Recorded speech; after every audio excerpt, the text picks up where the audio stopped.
Hey everyone, and welcome back to Nikki Carlton Music. If you are new to the channel, then just welcome. If you love Jesus and music and combinations of the two, then you have come to the right place, because that is what these videos are all about. So please consider subscribing before you go. My previous recording device took a little swim in a bowl that flushes and died a swift and meaningless death. And then my laptop, where I do all my editing, has gone in for repairs and they're still waiting for a part.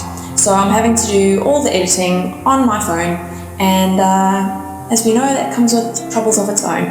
Let's get on with it for now. We are going to be talking about how to choose the keys that you're going to play your songs in when you are putting your set together.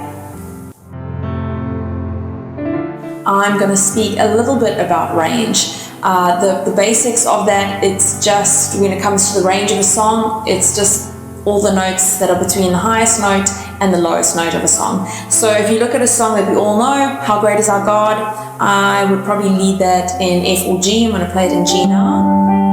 How great is our God, sing with me. So you've got a high B there. And then when you're singing the bridge, you're the name above all names, name above all names. You're hitting a C5, the high C, C above middle C. And then in your verses is where you hit the lower notes in the range of that song. The splendor of the King, clothed in her majesty, let all the earth rejoice, all the earth rejoice. You're hitting the low B. So you've got an octave plus one semitone as a range in that song. So when you're choosing songs, you want to look at the highest note that you feel comfortable performing in, and set all the keys of each song so that that is going to be your highest note within the song. And try and get your head around that. I'm going to explain a little bit further. So if your highest note in this song is the C5, but for the most part you're hitting the B. So now coming out of G, think about what other song you would like to sing. And maybe you want to sing a song like I Exalt Thee, another one that we all know very well. Now you wouldn't sing that in G because the register would be different. And I'm going to talk about that just now. But for now, let's listen to it in G. I exalt thee, I exalt thee, I exalt thee, oh Lord. I exalt thee. Now you've come all the way, your highest note now is in E. And that's not really going to fit well when you're coming out of a song where you're hitting higher notes within that octave, and then you're suddenly shifting down into an entirely different register. So if you're really wanting to keep songs in a similar register to each other, you need to adjust the key. So I would then play I Exalt Thee in D. I exalt thee, I exalt thee, I exalt thee, oh Lord, I exalt. Again, you're hitting your high B there. Entirely different key, but a very similar register. Okay, so let's try another song. Let's try a song like Hungry. I'm falling on my knees. Oh, bring all of me. So now I've hit the C5. So you're just a semitone apart in where the high notes are, but you've got three different keys there, G, D, and C. So that's what I mean about finding the highest note that you feel comfortable performing in, and then set the keys of each song so that the highest note sits around there as far as range goes within that song. I hope you're getting all of that. Let's try another song in a different key, thinking about that range and that register. So for example, Nothing Else. If you're going to sit with that rule of getting the higher note to sit in a similar register to the other keys or the other songs that you're singing, I'm caught up in your presence.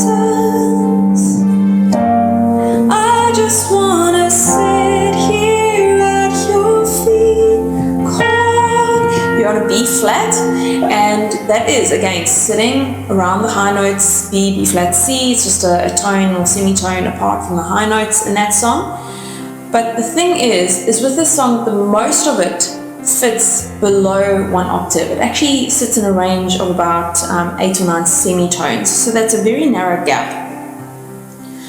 And I'm sorry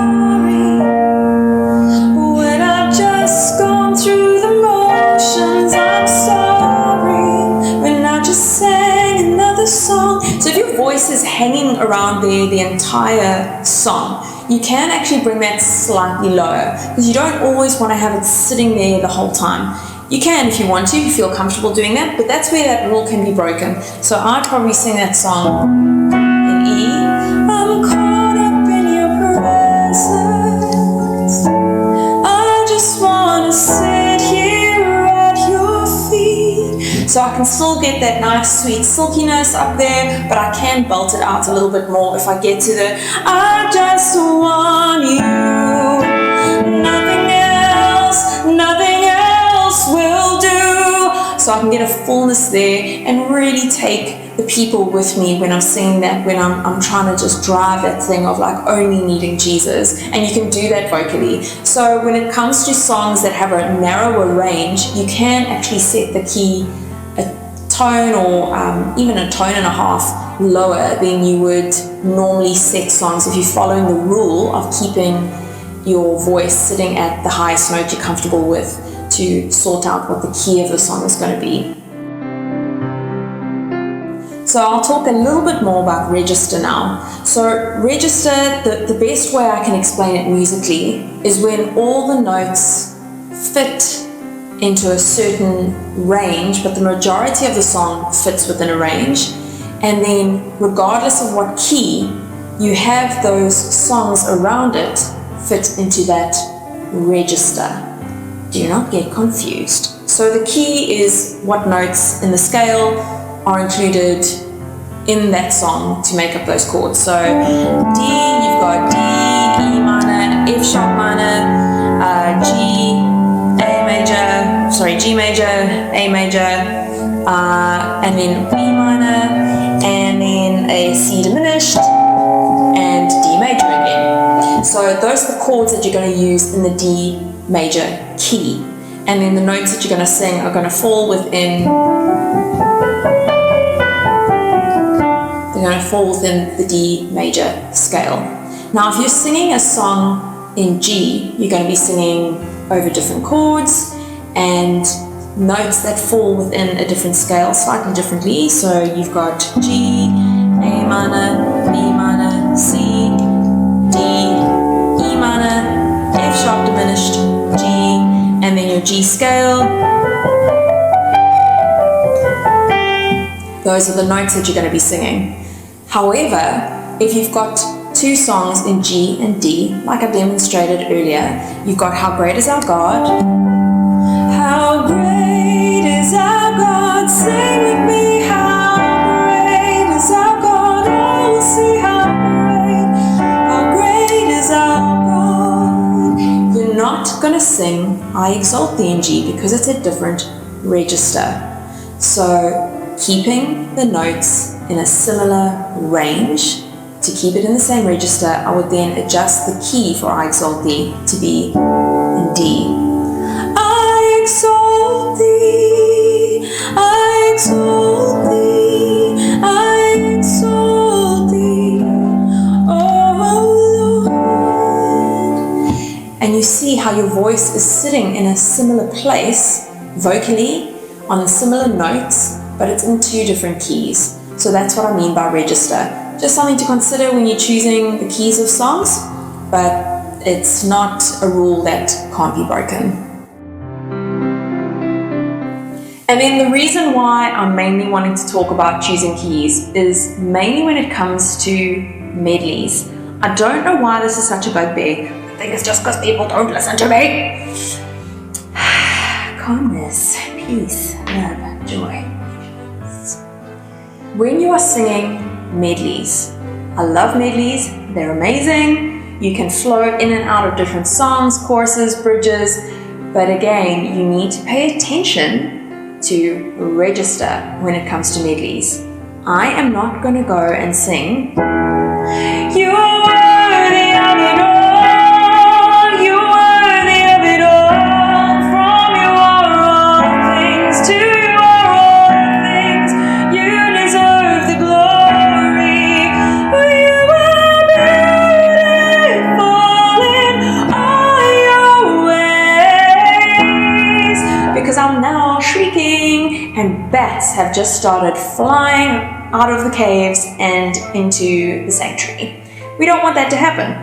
So you cannot sing a song like "Worthy of It All" and "Wonder" in a medley, because it's not going to work, because you're going to have to be shifting registers. Again, you're trying to get a whole bunch of other people to follow you who are not very strong necessarily, vocally or musically. They can't harmonize, most of them anyway, and so they're not going to be able to follow you as easily when you're suddenly shrieking in one song and then hitting baritones in the next. So when it comes to medleys, this is where you mostly need to pay attention to register.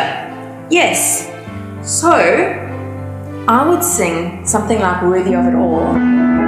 You're worthy of it all, you're worthy of it all, from you are all things, to you are all things, you deserve the glory, Yeshua.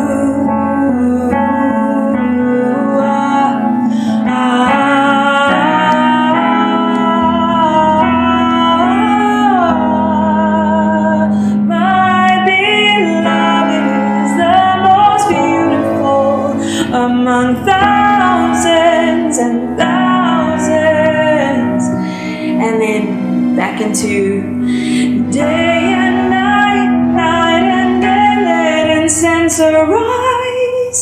There, you can put songs like that because they're in the same register. You can put them into the same key.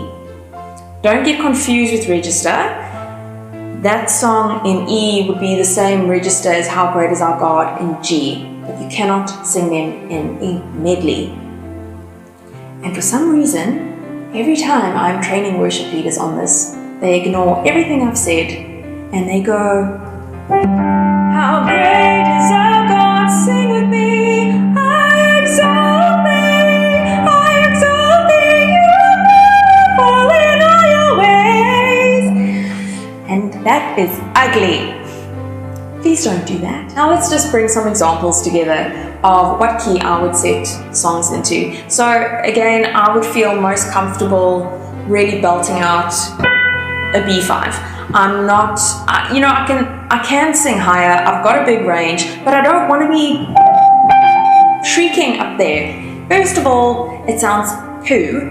It sounds like you are scraping your nails on a chalkboard. Second of all, every dog in the neighborhood is going to start howling and probably tearing apart their homes because they don't know what is going on. And do you really want to lead people in worship singing that note? I don't think so. You also don't want to be singing songs that are such a wide range that it becomes more about performing a song. Again, that being said, you get amazing songs that everybody gets into regardless of range. A song like Waymaker. Even if I don't see it, you're working. Even if I don't feel it, you're working. You never stop working. You never stop working. You got your heart beat there. But when you're singing the verses, you are here, moving in our midst. I worship you. You are singing Elohim. So you have jumped beyond. Yes, you're singing 1.5 octaves there. That is not easy for most of the congregation to jump between. I know some people might drop an octave when they hit the chorus, or they'll sing higher when you're on those low notes in the verse, but everyone has to think about it a little bit more than those who are more seasoned in jumping between octaves and things like that. But a song like Waymaker, the whole congregation will join in, but don't let the majority of your set be made up of songs that have a wide range and would require you to have to perform a song more than just easily worship to a song. I hope that makes sense. So let's put together some really cool medleys. So maybe let's start off with something like Yeshua. My beloved is the most beautiful among thousands and thousands. Yeshua.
So there you've got 3 songs in a medley that work well together, they carry a similar message, and it's something that you can include. Obviously, I've just sung a very abbreviated version of a medley there. You can sing the full songs, you can flow in and out of choruses. I mean, you can go from, I even mentioned it earlier, Yeshua.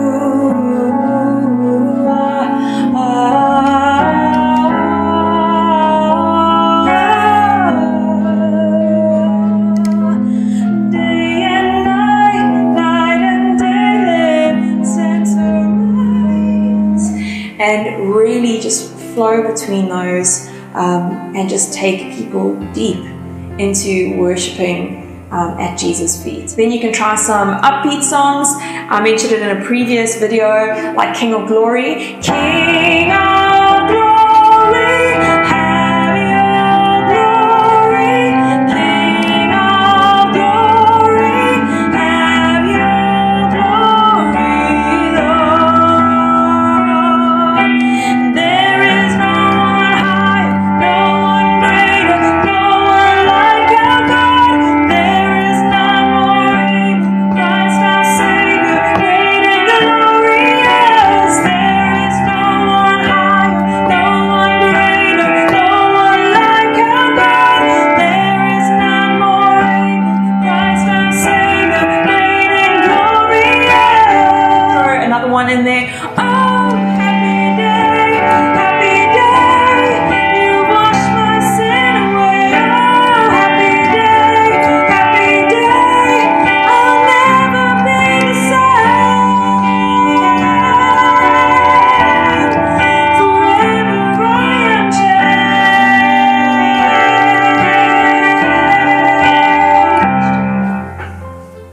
Voila! 3 fast songs in a medley, flowing in and out.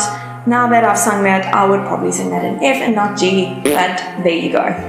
Guys, I hope that was clear. I wanted to keep this one short and sweet. When you're choosing keys, you don't need to think too hard about it. Remember that we are here to lead people in worship and not to showcase how great our vocals are. Again, let it be about leading people in worship and about glorifying Jesus. We don't ever want us to be so noticeable that Jesus starts fading into the background.